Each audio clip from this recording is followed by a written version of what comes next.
What's up everyone and welcome back to the World History Channel. Before we begin, please hit the subscribe button today. Let's get started.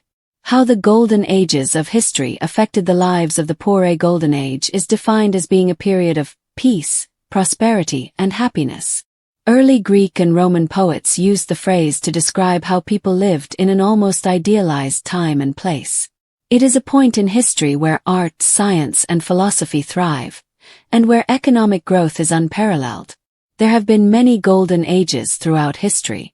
And while many, particularly the wealthy, thrived in these environments, the lower classes were still dramatically poorer, working hard for very little in return. During the Gilded Age and the Renaissance, poverty was common, and during the Enlightenment, peasants were heavily taxed. And while many Americans were driving cars during the Roaring Twenties, others struggled just to make a living. The Renaissance, a rebirth following the Black Death. Many scholars believe that Florence, Italy, was the birthplace of the Renaissance. Following the Middle Ages and the nearly 200 million lives lost to the Black Death, the period known as the Renaissance emerged. The Renaissance, literally meaning rebirth, took place between 1400 and 1600 in Europe as the feudal system began to crumble and explorers discovered new continents, resulting in the growth of the economy and development of technology such as printing and gunpowder. Ideas flourished and artists such as Leonardo da Vinci and Michelangelo created masterpieces. Peasants in the Renaissance survived on food scraps. During the Renaissance, a person's class was determined by their income, job, and level of government power. In addition, their diet and attire were influenced by this classification. Peasants and unskilled workers lacked job security as their pay would be reduced or they would be fired if they didn't meet expectations. Many poor people lived on farms, wore simple clothes, and ate basic food such as bread or soup made from scraps. Their homes were usually very small, sometimes only having one room. The Gilded Age. Technological innovation soared. The Gilded Age generally refers to the period between 1878 to 1889 where great technological innovation led to the increased production of iron and steel along with a higher demand for lumber, gold, and silver. This in turn led to the increased need for railroad development, creating new opportunities for entrepreneurs and cheaper goods for consumers. People such as John D. The rapid expansion of the economy and the development of new technology to the advantage of the middle class helped Rockefeller and Carnegie become extremely wealthy. But Mark Twain and Charles Dudley Warner dubbed the time period following the Civil War as the Gilded Age for a reason.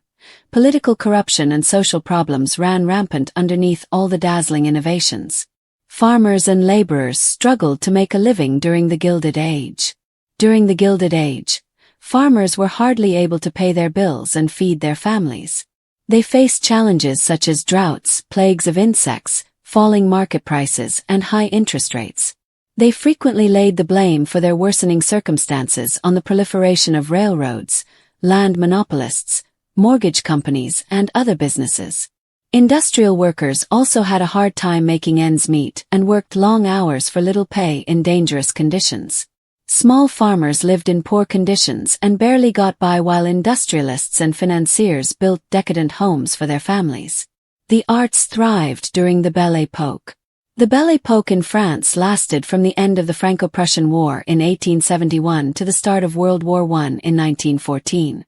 During this period of time, the people were optimistic and there was peace, economic expansion, and many technological, scientific, and cultural improvements. In the middle of this period, the Eiffel Tower was built for the 1900 World's Fair, the Moulin Rouge Cabaret entertained audiences, haute couture was developed, and all became emblematic of the period. Additionally, the Art Nouveau movement took hold, featuring artists such as Gauguin, Matisse, and Picasso. Lower classes in the Belle Époque worked in terrible conditions.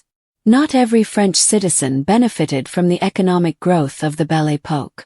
The urban slums were rife with poverty, and rural peasants continued to suffer for decades following the time period.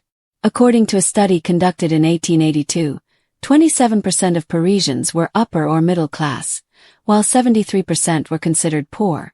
Much of the lower classes lived in small quarters, were paid very little, had to endure awful working conditions, and were not very healthy. Philosophy and scientific discovery in the Enlightenment. Also referred to as the Age of Reason, the Enlightenment took place from 1685 to 1815. There were many scientific discoveries and inventions during this period, as well as wars and uprisings such as the American and French revolutions. This era included writings by French philosophers like Voltaire, as well as Thomas Jefferson's drafting of the Declaration of Independence.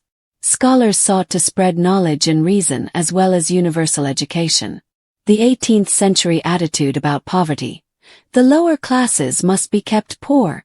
While most people in the modern era believe that poverty should be eradicated, many people throughout history have thought it was necessary for the poor to stay as they were. In fact, economists estimated that 84% of the world's population lived in absolute poverty in 1820. English writer and traveler Arthur Young wrote in 1771, "Everyone but an idiot knows that the lower classes must be kept poor or they will never be industrious." 18th century economist Bernard de Mandeville wrote, "To make the society happy and people easy under the meanest circumstances, it is requisite that great numbers of them should be ignorant as well as poor." Attitudes started to change with the French Revolution's call for liberty, equality, fraternity. Peasants were heavily burdened by taxes during the Enlightenment.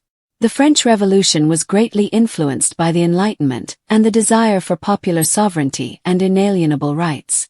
Peasants often rebelled against the feudal system, as they were forced to pay hefty taxes to the government, church, and landowners and barely made enough money to support their families. During the 1780s, they had to deal with droughts, harsh winters, and bad harvests, and most peasants lived in poverty.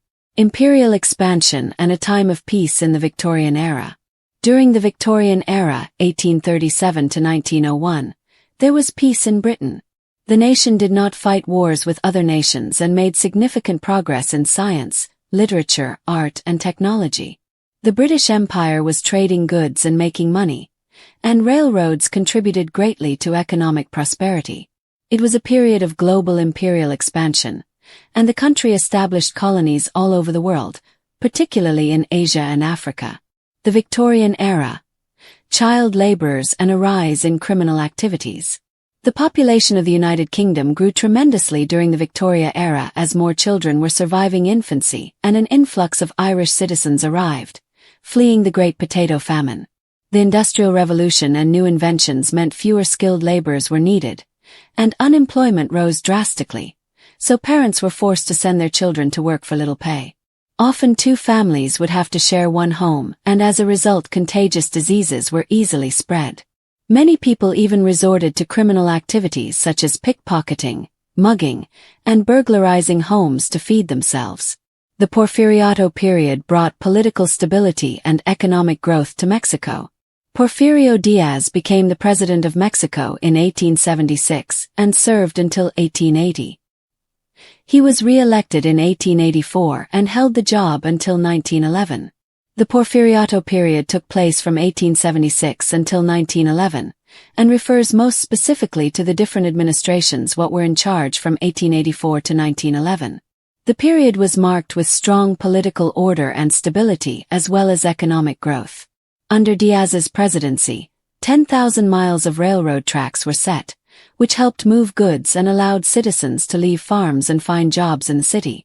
Industry was modernized, and the banking system boomed, allowing the country to repay its debts and rebuild its infrastructure.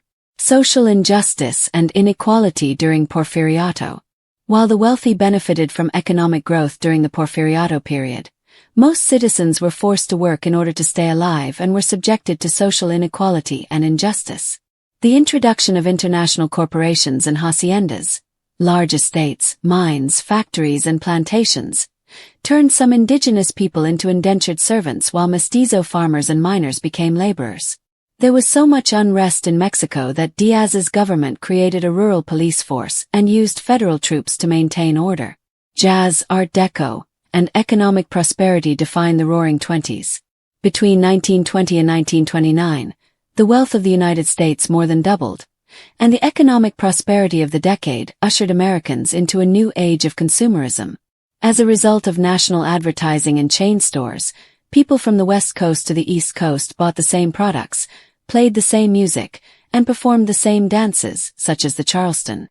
Low prices made cars more affordable, and people started earning more money, allowing them to spend more on tourism and real estate. The 20s was a time defined by jazz, Art Deco, and writers such as Ernest Hemingway. New machines and technology ruined farms in the Roaring Twenties. Farmers during the 20s were adversely affected by the robust economy. Most of their farms were small, and the new technology and machinery of the 1920s meant fewer laborers were needed. With increased productivity, food demand remained steady and prices and profits dropped, meaning small farmers couldn't afford their costly machinery and had to leave for the city to find jobs. As a result, these smaller farms couldn't survive and were forced to merge with other farms. Then on October 24, 1929, the stock market crashed, ushering in a decade of severe global economic depression. Throughout history, periods labeled as Golden Ages have typically been romanticized as eras of progress, prosperity, peace, and the flourishing of the arts and sciences. These labels, however, often reflect the experiences of the elites, rulers, philosophers, artists, scientists, and wealthy patrons, while ignoring the daily hardships endured by the lower classes. For the poor, these supposed ages of enlightenment and prosperity rarely delivered material improvements. Instead, the very societies that celebrated their wealth and brilliance frequently subjected them to strenuous labor, substandard living conditions, exploitation, and neglect. For example, the Renaissance, typically seen as a cultural rebirth following the devastation of the Black Death, signaled an explosion of creativity and learning among Europe's elite, particularly in Italy. Cities like Florence were centers of art and scholarship, but these advances did little to alter the grim realities of peasants and laborers. For the rural poor, who constituted the vast majority of the population, life remained bleak and unforgiving.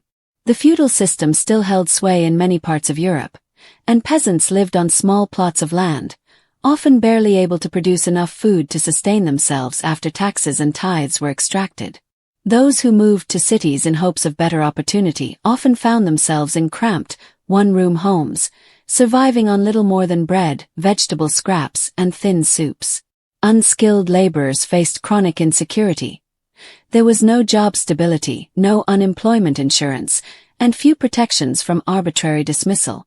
If a worker displeased their employer or simply aged out of productivity, they could be cast aside without recourse. Even during the height of the Renaissance, when figures like Leonardo da Vinci and Michelangelo were crafting enduring masterpieces, their patrons, the Medici and other wealthy families, relied on the continued labor and subservience of the impoverished classes to maintain their luxuries and finance their grand projects. Thus, while it was a golden age for innovation and intellectual life, it was also a time when class divides became more rigid, and systemic poverty remained unchecked. This pattern of exclusion persisted in later golden ages, such as the Gilded Age in the United States, a term coined sarcastically by Mark Twain to describe the superficial glitter of prosperity that masked deep social problems. The late 19th century saw immense technological innovation. Railroads crisscrossed the continent, steel and oil empires rose, and great fortunes were amassed by industrialists like Andrew Carnegie and John D. Rockefeller. These men were lauded as titans of industry, and the era is often remembered as one of explosive economic growth. However, underneath this shiny exterior was a widespread reality of hardship for factory workers, immigrants, and farmers. Poor Americans, especially those in industrial centers, labored in extremely hazardous conditions for meager wages. Child labor was rampant, with young boys and girls working long shifts in coal mines, textile mills, and canneries. Housing in urban areas was often unsanitary and overcrowded, with families packed into tenement buildings that lacked running water or adequate ventilation. Labor unions, though beginning to emerge, faced severe resistance, and strikes were frequently met with violence. Meanwhile, rural farmers faced their own trials. Falling crop prices, monopolistic railroad pricing, and high interest rates from banks and lenders created a cycle of debt and despair. Many small farmers lost their land and were forced to become tenant farmers or move to cities in search of unstable industrial work. Thus, while the Gilded Age produced skyscrapers, electric lighting, and the telephone, these marvels did little to uplift the vast majority of the population who remained ensnared in poverty and exploitation. Even public education, which was expanding during this period, remained inaccessible or low quality for many in impoverished communities.